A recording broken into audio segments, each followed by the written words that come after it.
Cauliflower అండి. మంచిగా వేడి నీళ్ళలో కడిగి పెట్టేసుకున్నామంటే చూడండి ఎంత బాగున్నాయి. ఇలా చిన్న చిన్న పీసెస్ కట్ చేసుకోండి. కాస్త చిన్నగా కాస్త పెద్దగా పెట్టేసేయండి అంతే. సరిపడా మిర్చి, పొడవుగా కట్ చేసుకున్న ఆనియన్స్, ఒక టమాటో సరిపోతుందండి. అందులోకి ఆలు ప్లస్ బఠానీ, మనం కాలీఫ్లవర్ ఆలు బఠానీ వండుతున్నామండి. చూడండి, సరిపడా ఆయిల్ పోసేసుకోండి. ఇలా ఆయిల్ వేడెక్కాక ఆవాలు వేసుకుందామండి. ఆవాలు కాస్త ఎక్కువగా ఉంటేనే బాగుంటుంది, చూడ్డానికైనా బాగుంటుంది.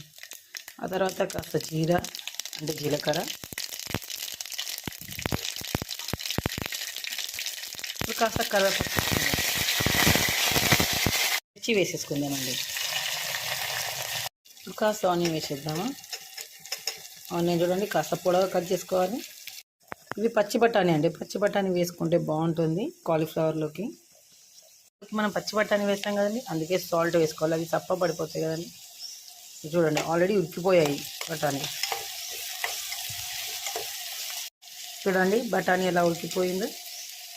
టిప్ చెప్తానండి, మనం ఇందులో ఆలు వేయబోతున్నాం కాబట్టి కాస్త అల్లం అండ్ కొత్తిమీర ఆకండి, ఇవి కలిపి వేసుకుంటే ఈ ఫ్లేవర్ చూడండి సూపర్గా మనం డాబా స్టైల్లో స్మెల్ వస్తుంది. చూడండి ఇది వేయగానే మీకు అదొక డిఫరెంట్ స్మెల్ వస్తుంది, టేస్ట్ కూడా చాలా బాగుంటుందండి. అంట కూడా ఉడికిపోయిందండి. ఇప్పుడు మనం వేసేద్దాం కాలీఫ్లవర్. ఈ కాలీఫ్లవర్ కూడా ఇందులోనే ఆయిల్లో కాసేపు ఉడకనివ్వాలి.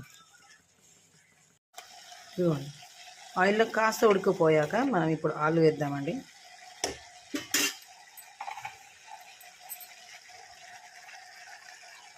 కాసేపు ఆయిల్లో ఆలు కూడా ఫ్రై అయిపోయిందండి. ఇప్పుడు మనం కాస్త హల్దీ పసుపు వేసుకొని, మళ్ళీ కాస్త సాల్ట్ వేసుకొని మూత పెట్టేయండి అంతే.